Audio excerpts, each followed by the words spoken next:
All right, what's going on, everybody? I'm actually managing to stick to my word this week and get a video out on a Friday, a week after I made my last one. So I'm kind of happy. I'm glad that I got some stuff together this week. It was kind of difficult starting out, but then I definitely was hit with a great idea. So today we're going to be talking about idolatry and occultism and how it just kind of all correlates throughout the Bible. Biblically, idolatry always brings occultism along with it. And I feel like that's noteworthy to talk about, especially the way the occultic worldview is, just portrayed all throughout society and is definitely like the predominant worldview.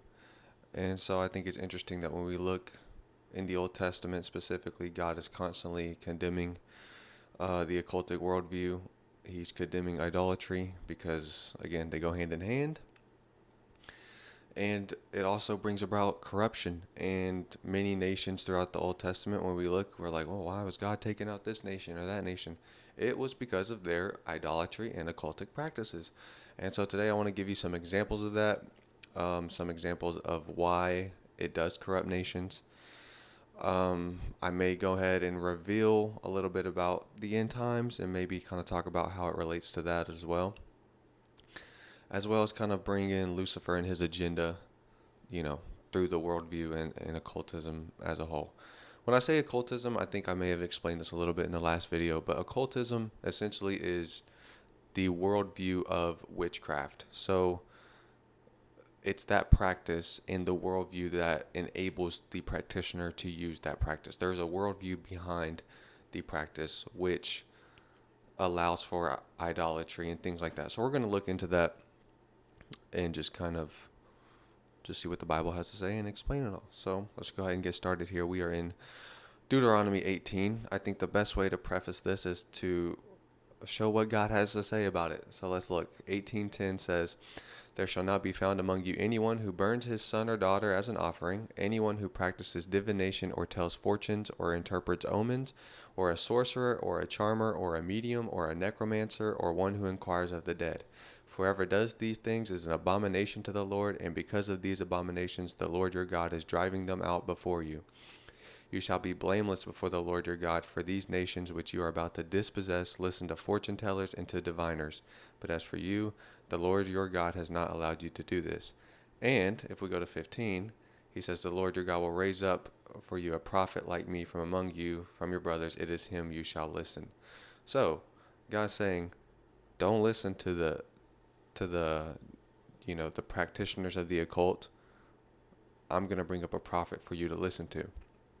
So, of course, we are now in a era where Christ has died and we now have the Holy Spirit dwelling within us.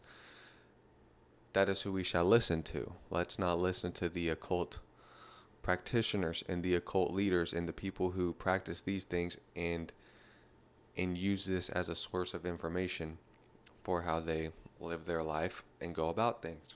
So, moving on. If we go into Ezekiel 18, this is speaking of the abominations taking place in Israel, in the temple.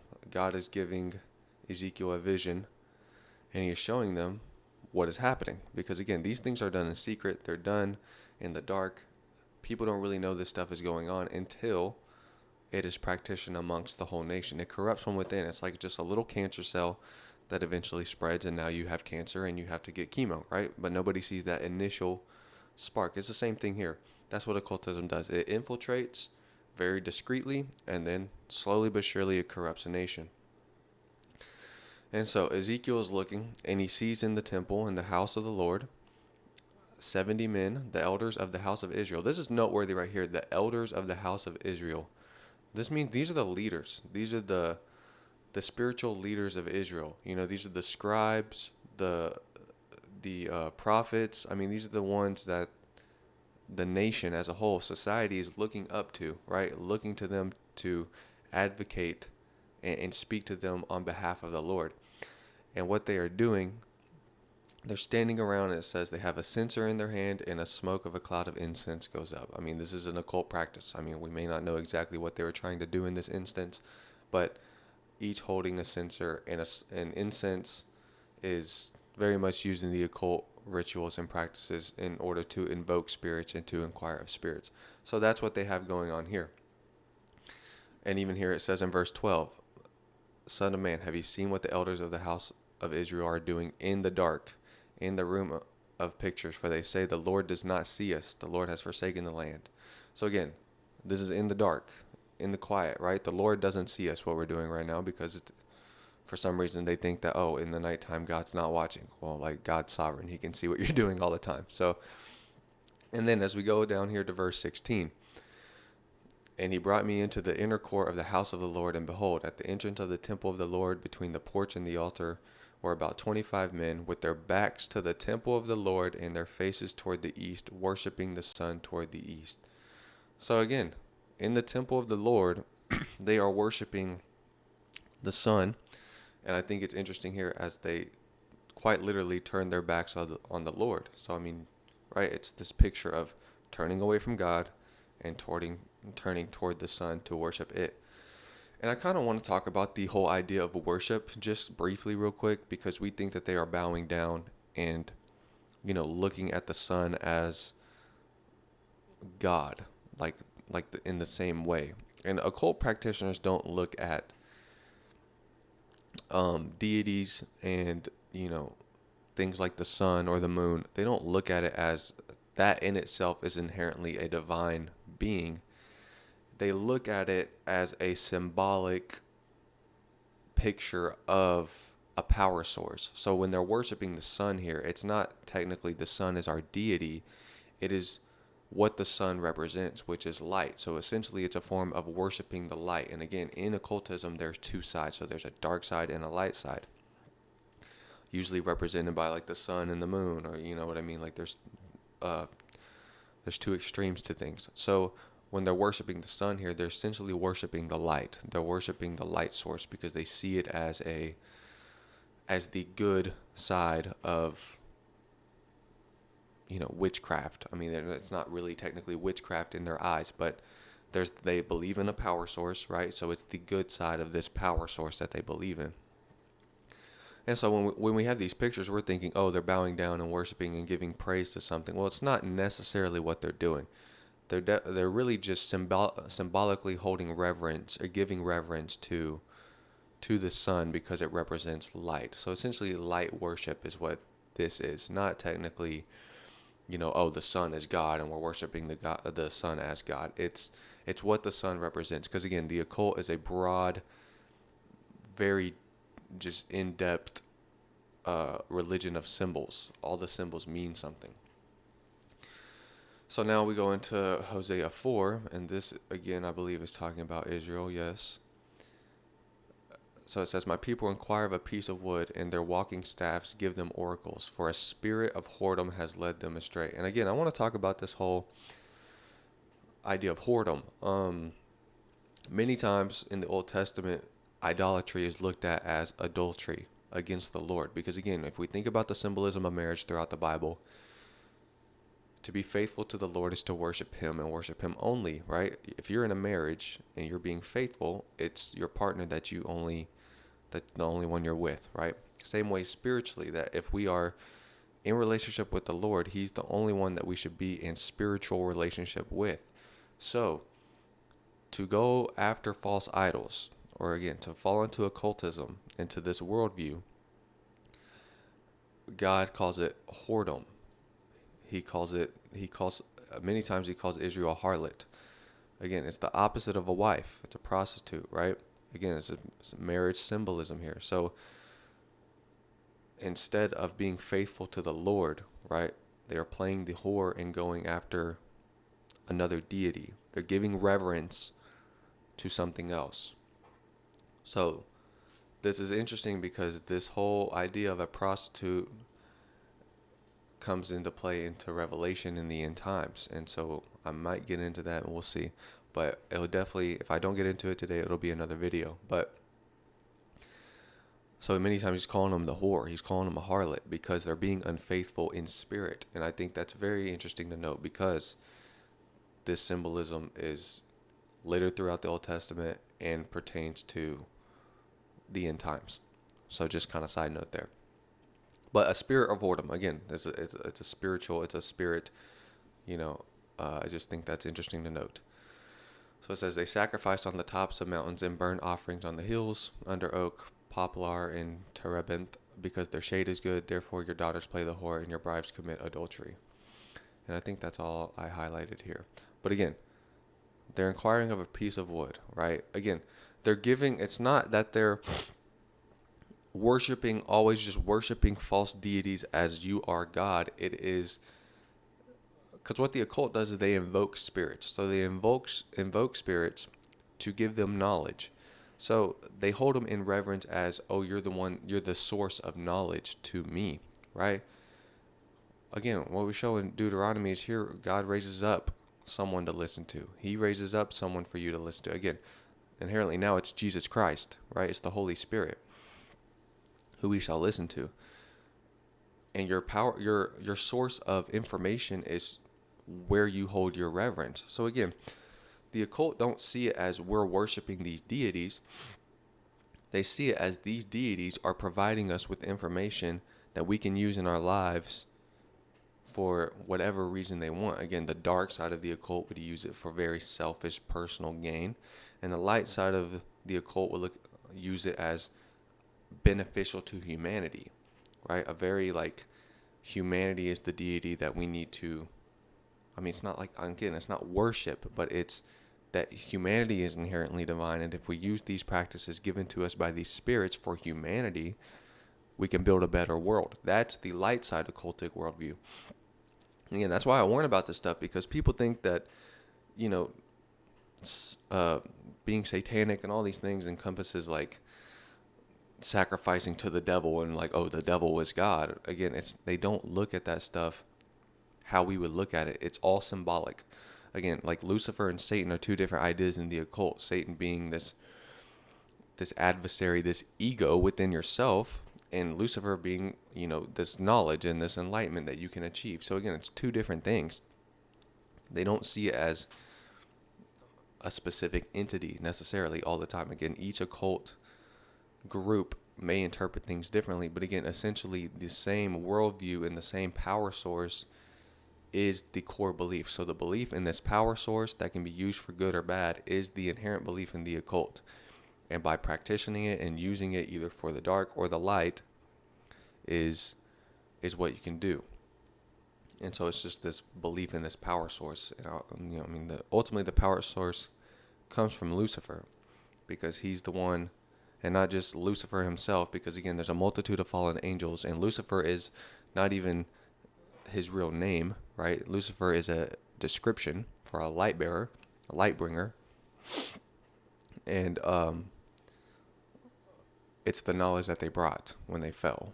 That's what the occult technically really is. That's what they do. So they inquire of these spirits, they invoke these spirits, and they use the practices that the spirits have given to them in order to, again, gain something in their life, to either gain success, to gain power, to gain control, to benefit humanity, to just to further push things along towards Satan's agenda, because Satan's agenda is to bring all this back together at some point. And again, that's what the end times points to, and that's what really the world as a whole right now points to. But moving on, just giving you more examples of the occult in the Old Testament. So here, I was really getting into kind of what these practices lead to. And so, again, they built for themselves high places in the towns. They served idols. God said not to do it, right? And now they are sacrificing their children and using divination. Again, so divination, idolatry, encompasses child sacrifice. And again, it's not specifically we are giving our child over to a deity. It is, there's a return. It is, okay, we need to supercharge our ability to invoke a spirit or to get some information from a spirit. So we are going to sacrifice a child, because the spirit, through that sacrifice, will give us knowledge. So it's a trade-off. And again, it's not like reverence. They're not like, oh, this is the deity that we worship. It is, we want something selfishly. We need some knowledge. We need some information. We need some secret knowledge to be able to achieve our agendas. And that's what secret societies and occult practitioners do. And so child sacrifice is used to supercharge, either get more information or get a specific piece of information, whatever it may be. That's what it's used for. And so again, we have the example of being faithless. Again, a decree of divorce, right, for idolatry and playing the whore. So again, idolatry and occultism being referred to as playing the whore as whoredom. I think that's all I have here, right? Yeah, Jeremiah 3. And again, we have Nahum here. This is speaking to Nineveh, and this brings about, this is why the Lord destroys Nineveh. It says, because of the multitude of the whoredoms of the well-favored harlot, the mistress of witchcrafts, that selleth the nations through her whoredoms, and families through her witchcrafts. Yet she was carried away. She went into captivity. Her young children were dashed into pieces at the top of all the streets, and they cast lots for honorable men, and her great men were bound in chains. So again, you just have this graphic example of what happens through the occult and children. Children are very important in the occult. They are, definitely could just get into all kinds of things, but I'm not going to get into it. But definitely, they are just definitely held in high esteem because they pass their practices along from generation to generation. So very early on, children are used to either carry on the message or sacrificed, whatnot, things like this. So again, I think this is Israel again, where it's saying, right, they have defiled the temple because they put their signs and their symbols in it, and they burned their sons and daughters, which I commanded, not to do, specifically in Deuteronomy. So they're just outright ignoring. This is one of the more graphic examples in the Old Testament. I was actually shocked to even read this verse. When I first read this verse, I was like, wow, I've never knew that this stuff was in the Bible. But hear you heads of Jacob and the rulers of the house of Israel. So again, these are the rulers. This comes from the head and infiltrates downwards. That's how occultism works. Usually it's at the head of each nation. It has been at the head of each nation for centuries. That's why they are so powerful, is because of these practices. So it starts at the head. So again, the head of Israel, is it not for you to know justice, you who hate the good and love the evil, who tear the skin from my people and the flesh from their bones, who eat the flesh of my people and flay their skin from off them and break their bones into pieces and chop them up like meat in a pot, like flesh in a cauldron. That's cannibalism taking place in Israel from the head, from the leaders who are doing these occult practices, who are falling into this idolatry.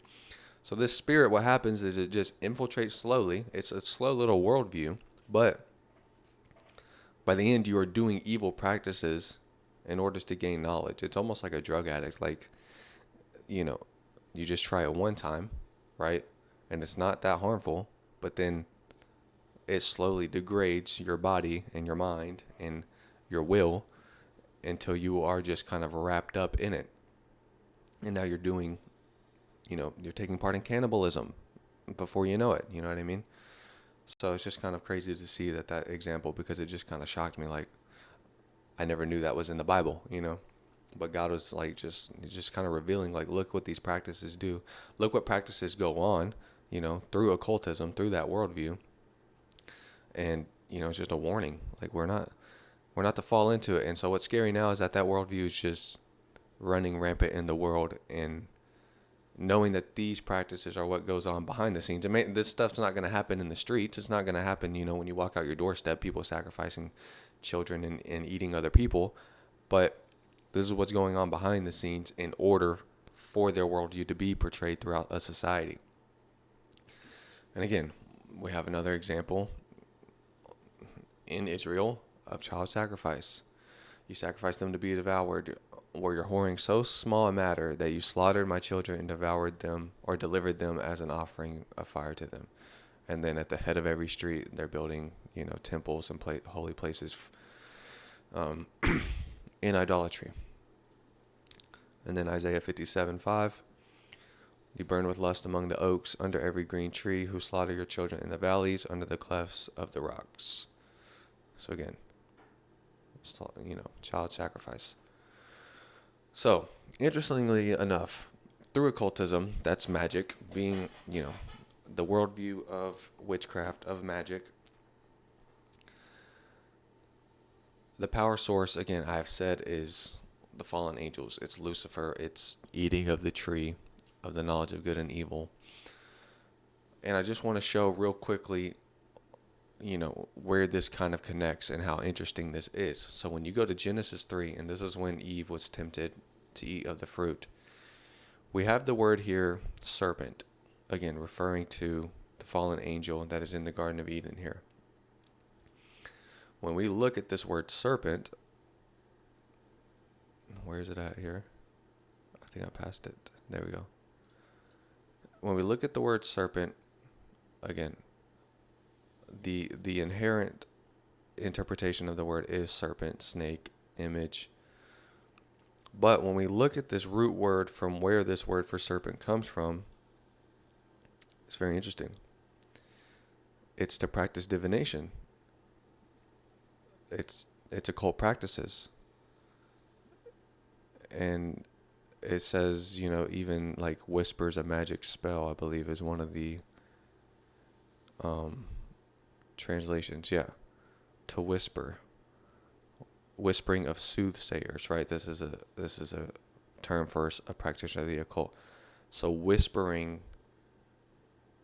a magic spell, being an occultist, giving this secret knowledge, is how Satan is described in the Garden of Eden, as being a practitioner of the occult. So again, a very interesting realization here, because that's where this stuff comes from, is fallen angels. It is their knowledge that is passed down, and why these entities are held in this high esteem as these bringers of knowledge, as these bringers of light, as these Lucifers to bring this knowledge. So I just find it very, very interesting that the word for serpent is actually derived from the word that's used for somebody that practices the occult. And so, I guess we have time here. I will get into briefly Revelation 17. I'm not going to try to put this in perspective of, eschatology and being like, oh, this is what's going on and here and this and that, right? But the prostitute symbolism is prevalent. So if we take the Old Testament, almost said old cup or something, the Old Testament view of playing the whore, of being a prostitute, we know that encompasses idolatry, occult practices, and that worldview. And so here we have this great prostitute, I believe somewhere in here it's called the mother of all prostitutes. Somewhere, I don't know where exactly that verse is, but this is a prostitute, right? And so again, when we have in the Hosea 4:12 here, a spirit of whoredom, right? A spiritual prostitution, a spirit of prostitution technically. Now we have this great prostitute. And again, traditionally this is thought of as being like the one world religion that runs the one world government and things like that, which is not super far-fetched from what I think scripture is saying here, but we're thinking of this unification, which I believe is coming, but there's definitely a unification in mind of this prostitute, harlot worldview, this occultic worldview that's being promoted at the top already. I think you see that in the Old Testament where it talks about, somewhere in here where it's talking about, the leaders of, the heads of the rulers being the practitioners of these practices. And again, in the end times, it's talking about how the kings of the earth have committed sexual immorality. Again, adultery, idolatry, the same image here. They're not actually committing sexual immorality, which again, maybe or maybe not, right? But that's not what the Bible is referring to here. It's referring to idolatry, because it's adultery in spirit. So it's just interesting that this is the same sort of spirit that encompasses all the kings of the earth in the end times. And here it is. It says, Babylon, the great mother of prostitutes and of earth's abominations.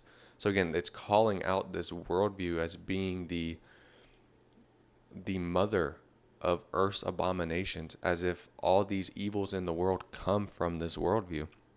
Now, I'll tell you right now, they do, because this worldview allows for, horrible things done to people, to children, to all these things in order to get this knowledge that is essentially worthless. God calls it worthless knowledge because it's not worthwhile. All you're getting is this knowledge of how to be successful, of how to manipulate physical factors for, personal gain, or gain even of humanity, if you want, for the betterment of humanity. Again, God is bringing all this stuff to an end. So to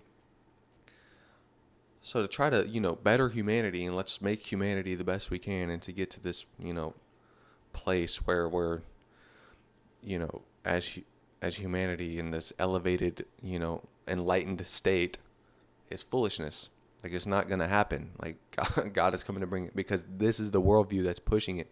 The worldview that enables Satan to be the information source for people of power in the world is not going to be what brings humanity salvation or anything of that nature. So I just think it's interesting that this is, that this image of a prostitute, that this spirit of whoredom is what is encompassing the world in the end times. So I think that's important to note, especially as we watch what's going on in the world, because this worldview is what we as believers are at war with. So essentially, there are two worldviews in the world. There is a worldview that there's a monotheistic God, the God of the Bible, that he sent his son Jesus to die, right? And that's the way we're going to be saved, and that we are inherently wicked beings and we need salvation from God himself, right? That's a worldview.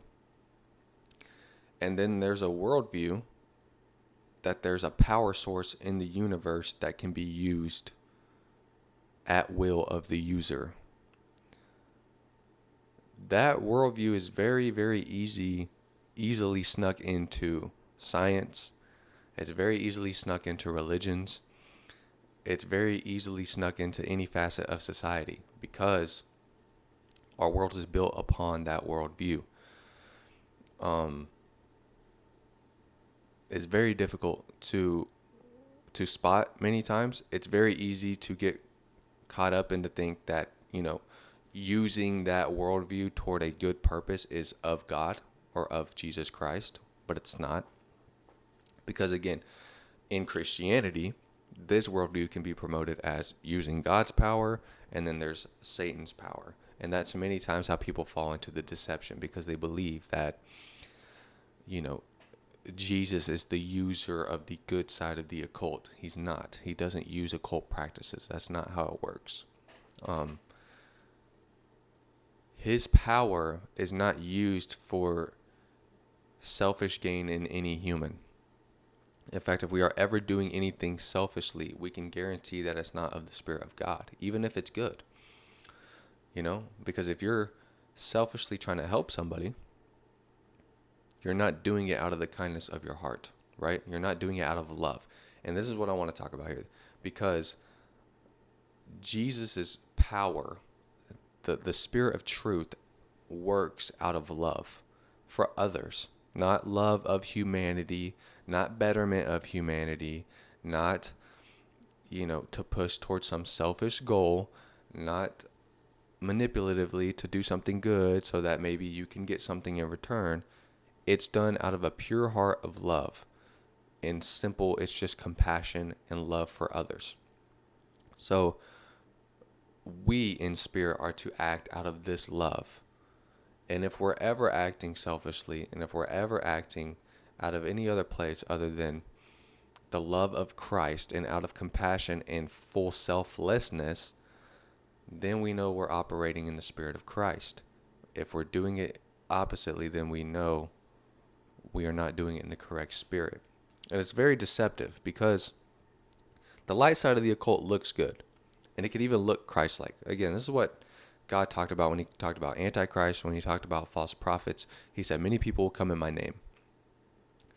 Many people will come looking like Christ, right? They will come bearing the name of Christ, saying that I'm doing this in Jesus' name. Or I'm, I'm a believer and I'm, doing things for the right reason. But again, he says, know them by their fruits and know them by, spiritual things that they do in their life, right? Their worldview specifically. Because if they believe in some energy or power source that can be manipulated, I'll tell you right now, that should put you on high alert, because that's not a biblical worldview. That is a Luciferian worldview. And so that's what we're at war with here in the world. We're at war at I'm getting world and war mixed up. We are at war with that worldview, because that is the worldview being promoted throughout the world. So it's very easy. I talked about atheism before. It's very easy in atheism for that to be inverted, because again, in atheism, what's held in high regard is science. Well, what's held in high regard within science is occult practices, because they are what technically work, right? They are these underlying truths that we use in everyday life in order to have society run as a whole. If you look at science as a whole, I was talking about this the other day. If you look at science and you look at the progression of humanity, we are pushing towards a goal as a whole. I think I may have mentioned this in another video. We are pushing towards something, right? Our goal within science, within society, is innovation, right? To make cars as energy efficient as possible, to make, the system as a whole run more efficiently, right? To make, internet connection faster, quicker, smoother, to make economics run better, right? To make everything better, right? To make medicine more efficient, to heal better, to make, right? We have all these things. That's what science does. It pushes to make every single facet of society better, right? That's fine, right? That's fine to think about. If you just think about it, you can see that. What's the end goal? That's the question I will ask. What is the end goal? What are we pushing towards? What if we get cars as fast and as efficient as we possibly can? What if we can get medicine as, as healing, whatever, the best healing possible? What if we make the system run as efficiently as it possibly can? What if we just progress science to the furthest point that we can possibly push it, right? What is the end goal? Right? That's heaven on earth. That's us creating Tower of Babel Part 2. That's us being the ones who did it. That's us being the ones that saved humanity, because we finally progressed to this point where there's no pain, no suffering, right? We don't have to go to work because the system runs so smoothly that anybody can do whatever they want now, right? And again, people would think, well, that's never going to happen, whatever. We're pushing as a whole towards something. We have an agenda. We have a goal, right? Scientists don't go into work every day with no goal in mind, right? Innovators at the top of the food chain don't have no agenda in mind. They have an agenda. They're pushing toward progression. It's progressivism. And it's a religion in itself. It's this belief that we can push and progress towards something greater than ourselves in order to build something lasting for humanity, for the next generation. And we just think it's going to perpetuate throughout history, and keep getting better and keep getting better. And that's the atheistic, sort of worldview, and even the occultic worldview, because they are here for something greater than themselves, right? There's no end to time. It's just going to keep going forever. That's what we're at war with as believers, because again, we're not here to build our own kingdom. We're not here to help humanity push to this progressive ideology, to this point of heaven on earth. And my question is, what happens when we really start getting to that point, right? Because again, I'm not going to get into every single detail, but there have been things hidden from humanity. There have been technologies suppressed. There has been medicine that's been suppressed, right? There have been things hidden from humanity. So what happens when all this comes to light, right, and is brought in and looks like, oh, wow, now we can really push toward this agenda? What happens when it starts to look good? Are we going to hop on the bandwagon and start building our Tower of Babel? Or are we going to know this means the end's coming soon? Because humanity is now being seen like a deity, because it's thinking that it can push toward heaven, toward creating heaven here. And that's the occultic worldview, and the occultic goal is to use these powers, to use Luciferian powers to push toward heaven on earth.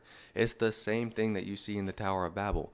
God said, go scatter the earth, go populate the earth, right? And just live your life. And they said, hold up, lest we be scattered, let's build a tower to the heavens. Like, let's all group up as humanity and push toward this one agenda. It's the same thing now. We're just more people, right? And we have way more technology, so we can really push towards something that's a lot bigger than the Tower of Babel was.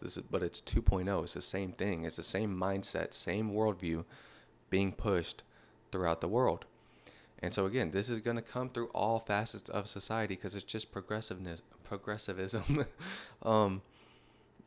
It's going to come through science. It's going to come through math. It's going to come through, economics and government and everything. It's spiritual. It's always going to tie back to spiritual, because again, it's like, oh, we are spiritual, and if we use our spirit to manifest, right? Like, it's just going to be this whole, being of one mind and pushing toward an agenda, and that agenda being heaven on earth. That's why I always ask people, like, or I will always ask people, like, what is the end goal? Like, that's what I want you to think about. Like, what is the end goal for humanity? Where do we get? Absence of any God, right? And just using this Luciferian power, where do we get? What point do we get to? That's why God is going to come bring an end to this, because we're pushing towards something that is a waste of time. Like, it's going to be a mindset that ultimately corrupts people, because it puts you, right, as God in your own temple, as I talked about in the last video. And so you don't need God. You don't need a savior. And as a result of that, because you are what you worship. So as a result of that, love, true agape love of Christ, will be void in the world. We're seeing it now. It's Pride Month right now. And this is all about love.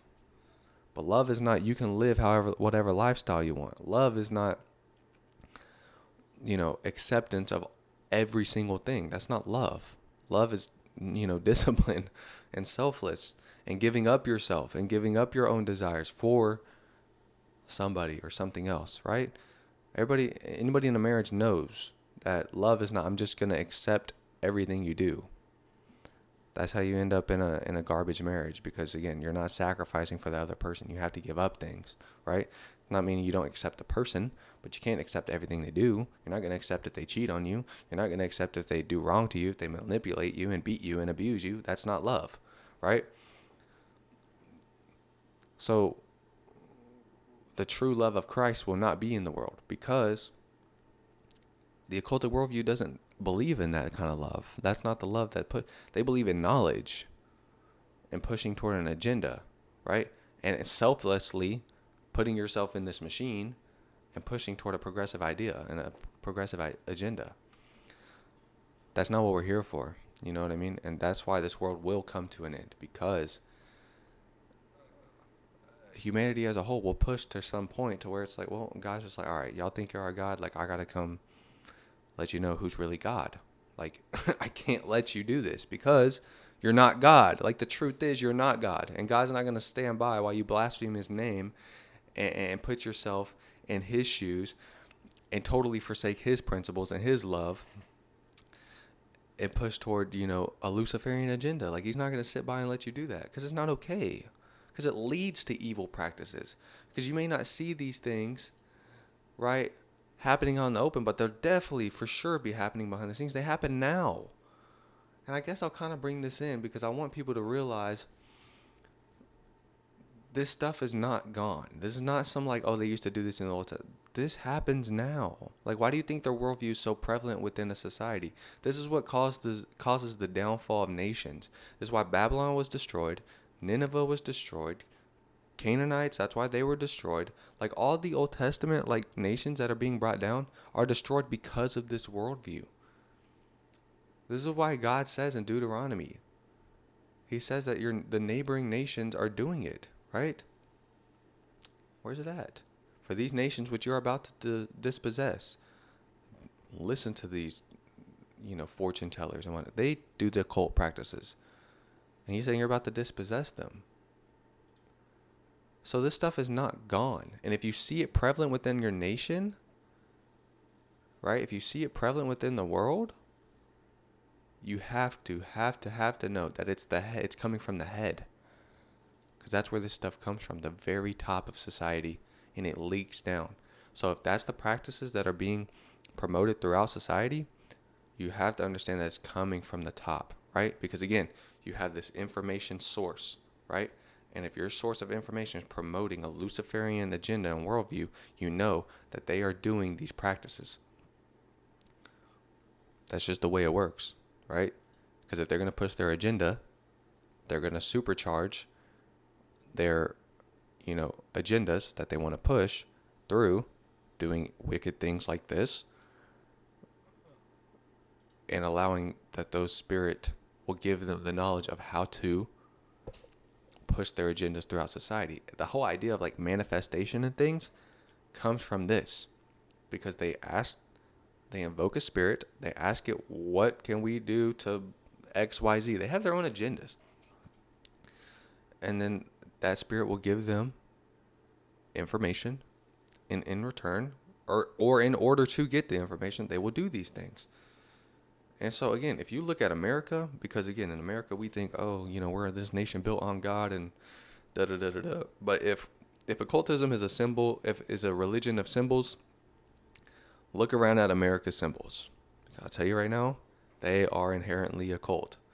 Every nation is built on occultism at this point. That's why in the end times, it says that all the kings will have committed sexual immorality with this harlot, with this occultic worldview. Because every nation, right? Every head of every nation will be the ones that, I can't find the verse. The head of every nation, right? It flows from the head. So it's going to be the kings of the earth who are in this spirit, who are in the spirit of whoredom. So again, if we think about child sacrifice, millions of children go missing every year. And what's being done, right? Where are they going, right? Look, in the United States, that's almost 500,000, right? I'm not saying every single one of them, but I'm saying 500,000 kids. And that's just what's reported. That's a lot of children, right? Each nation, you have these large figures. So again, think about worldwide, right? And again, this is just what is reported. And so if you think that this stuff is just mutually exclusive to the Old Testament and to,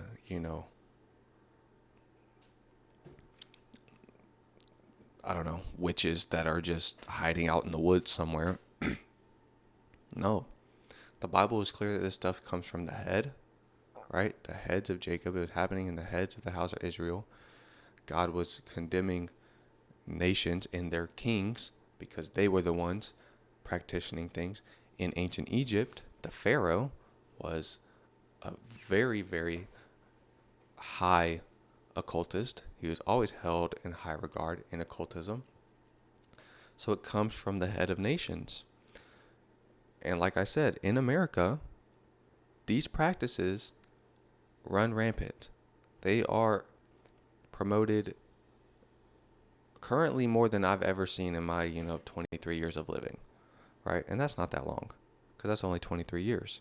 But if you look at progression and you look at science and you look at the thing, right? If you look in what the education system has been teaching, this stuff is now making its way there, right? It's now being targeted toward children, right? Children are now being raised up in this worldview, this force, right? Think of Star Wars, right? All these movies coming out that are showing you can use this force for good or evil. You can use this force. Oh, the force, right? That's an occultic idea. It's a Luciferian idea, because where do they get, what is that force? That force is knowledge brought by fallen entities. It's magicians, right? It's the serpent, right? Being a diviner, right? He's the root of this stuff to practice these things. That's what this source is. So with that being so prevalent in our society, you have to be sure that it's coming from the head of our nation. And if it's prevalent in the world, then it has to be coming from the head of the world, right? And so these statistics are not just coincidence, right? Because again, that's what they do here, right? So I just want people to wake up and realize that this stuff is going on. Like, it's not gone just because you don't see it. The whole point, you can't see it, right? If we knew all this stuff was going on, are we going to sit by and just let that happen? No. There'd be uproar. There'd be, right, very, very big outlash against that sort of thing. So they keep it hidden. And then they just promote their doctrine, right? It's all about doctrine and worldview. They're trying to manipulate and form your worldview. So you can either have your worldview formed by biblical principles, right? And by the Bible and by Jesus Christ and the Holy Spirit, or you can have your worldview shaped by the world or another religion. Again, it's not about religion. It's what's true and what's not true. Every other religion promotes an occultic worldview. They believe in a source. In Buddhism, you connect with that source, right? You meditate and you hit this point of consciousness, and that consciousness being the source of the universe, and like it's the same thing. So, and even Hinduism, like it's the same thing. This idea of reincarnation, that through this force you reincarnate and you come back, right? And this progressivism is the same thing, right? The Bible is the only worldview that says all this is coming to an end as a result of Jesus Christ. And all this occultism is about because of fallen angels. Like, it's the only one that explains it like that.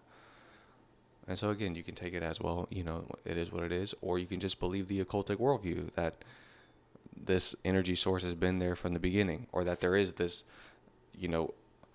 God behind it all, but that God is ambiguous and unknowable, right? And as a result, you just will never really, you're trying to connect with him. It's like an effort to connect to God, or this energy source, or this, idea of oneness, this consciousness, this universal consciousness. That God is void of any love. You can't have a relationship with the God who's ambiguous and has no characteristics. Like, that's not how it works. That's why it's just like, if you read the Bible and you look at Jesus, like, it's personal, and it's true love. Like, inherently humans are built for love, and we're built for a relationship, right? That's why there's such an issue in society right now, is because people can't find love, because they're being taught a false version of love, and they're having a hard time with relationships because we're just fed all these things, and we have all these things pulling us away, right, into this, these screens. It pulls our relationships apart because we don't have real personal connection anymore. So we feel empty, but then we're searching out, hidden knowledge in order to feel something. Again, it's all by design. Like, this is not happenstance. This is like real life. And so, like, if you just look at what we're built for, right? Everybody wants connection with humans, right? Everybody wants love. But they just look in all the wrong places because they've been taught, that you can either find it like this, or that love looks like this, or right, you're taught these false ideologies. But when you come to know Christ, you realize I can be in relationship with the actual God of all creation, right? And not only that, the God of all creation loves me, right? Loves me more than I could ever know. And as a result of that, it changes your life. Like, that's just the way it works. Because when you are loved, you change. You don't stay the same when you're loved, when you're really, really loved. So when you look around, you can just see it. Like, you can just see people wanting love and wanting relationship, and sadly finding it in all, and trying to find it in all the wrong places. And that's why we have to spread this message of Jesus Christ, because people need to know that, look, you're just falling into a Luciferian occult idea, and it's not going to lead to filling that spiritual void. No ounce of knowledge will ever compare to the love of Christ, because that knowledge is only given so that you can fall in line of the progressive, train of humanity pushing toward heaven, pushing toward creating heaven, creating the new Atlantis. Like, that's what you're going to end up doing, right? So people find their purpose in that. But again, it's worthless, because again, you're just going to fall in line and follow everybody else. And you're not ever going to really feel fulfilled. You're just going to be like, all right, we got to just push, right? The true love of Christ pulls you out of this garbage and pulls you out of this train of, this train-like worldview that pushes toward an agenda, and helps you observe it from the outside in, and helps you to see why it's not worth your time. And really and truly, like, as believers, we're just here to call people out of it and wait. Call people out of this, wake them up, and wait for the Lord to destroy all this and create a new heaven and a new earth like it was intended to be. We are intended to be in relationship with him. That's what we were intended to do. We weren't intended to be pushing toward Luciferian agendas or to be slaves to the systems that have been set up in the world. Like, that's not what we're here for. We're here to push toward Christ, right? And to wake people up and to get out of it. Like, that's why in Revelation, Jesus says, come out of her, my people. Like, get out of there. Come out of that. Because it's a worldview, and it's creeping into the church. And I don't want to keep going on and on, but again, you have to be able to identify this stuff, because if you can't identify heresy, then you're not going to know whether you're falling into it or not, right? We don't openly believe lies. We believe things that look to be true. So you have to be able to know the truth well enough that you can spot lies. Jesus' power is not on an axis, right? Holy, somebody just hit the wall. It's not on an axis. Like, there's not a pole of Jesus and Satan. That's not what this is, right? There's no pole with God, because in the occultic worldview, if Jesus is on one side and Satan's on the other, you can progress to Jesus. That's not how it works. They're mutually exclusive, right? There are fallen angels and there is a one true God, and no line in between them. They are separate. So that's why I wanted to come in here and talk about this, because again, idolatry, occultism, and the harlot all correlate. And that spirit of whoredom that we saw in Hosea 4:12 right here is the same spirit, that's here. It's a prostitutional, adulterous, occultic spirit. And when you can see it in the world today, then you can know, okay, right? Identify it, understand what's wrong with it, and hold fast to the truth, because we can't fall into this stuff. And that's why it's important to guard our hearts and our minds, because that worldview, that occultic worldview, is promoted in every facet of society. It's in your movies, it's in your music, it's in your, on your clothes, it's in your church, it's at your workplace, it's in the schools, it's in the textbooks. Like, that's the worldview that is promoted. And it's by design, because they want to create people who will push toward the same agenda as them, right? It comes from the head. It stems from the top. So please, be on guard, you know? Be able to know the truth well enough that you can identify a lie. Maybe look into the occultic worldview to understand the enemy that we're up against. That's what I've done, and I think it's really helped tremendously, because I can now go, oh, like, this is no joke.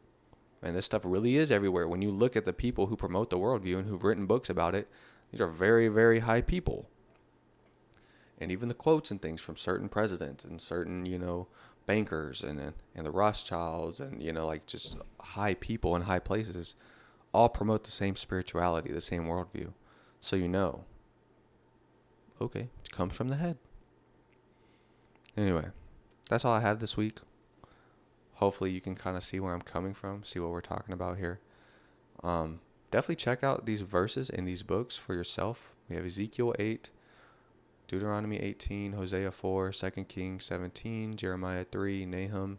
Nahum as a whole is a decent book, just in regards to occultism.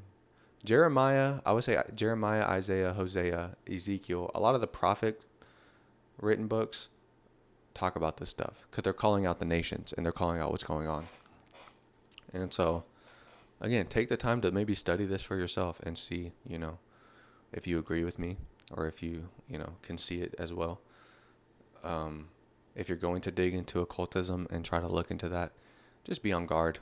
If you're not a believer, I wouldn't recommend looking into it. Just because it's deceptive. It's very easy to get excited and to look at it because it's this mystery. But as the mystery is slowly revealed, it's just kind of worthless knowledge. Like, it's not, like, yeah, you can manipulate whatever factors in the universe for your own gain. You definitely can, but at the end of the day, it's for your own gain, and your life is going to come to an end. Your life is like a vapor, so it's really not worth your time to waste your life chasing after knowledge. All right, that's all I got. Hopefully I can be back next week. I'll be in prayer, see what God wants me to talk about.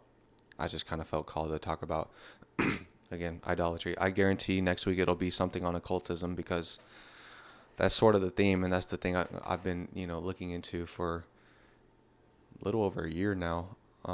It's definitely the most revealing sort of research I've done, and it's definitely put things in perspective in the world. So yeah, it's been nice, but we'll see again about next week and see what God has to say. So thank you all for watching. If you enjoyed this, leave a like, maybe subscribe or something. And be on guard, and if you don't know Jesus, please don't waste your time not searching it out. Like, you got to figure it out. Figure out where you're going. And if you can't come to a conclusion, the Bible can lead you to a conclusion, and you can have certainty. Certainty in this life is not something fleeting. It's only fleeting through this worldview, because you just never know, right? You're chasing towards something, you never know if you'll get it. You don't have to chase after Christ. He's a free gift. That's how you know it's from the true loving God, because if it's done from love, it's simple. It's not hard. His yoke is easy. You don't have to search out secret knowledge to know God. I mean, think about how silly that even sounds. If a God really loved you, would you have to seek out some sacred knowledge in order to get there? That's not love. Withholding knowledge from humanity is not love.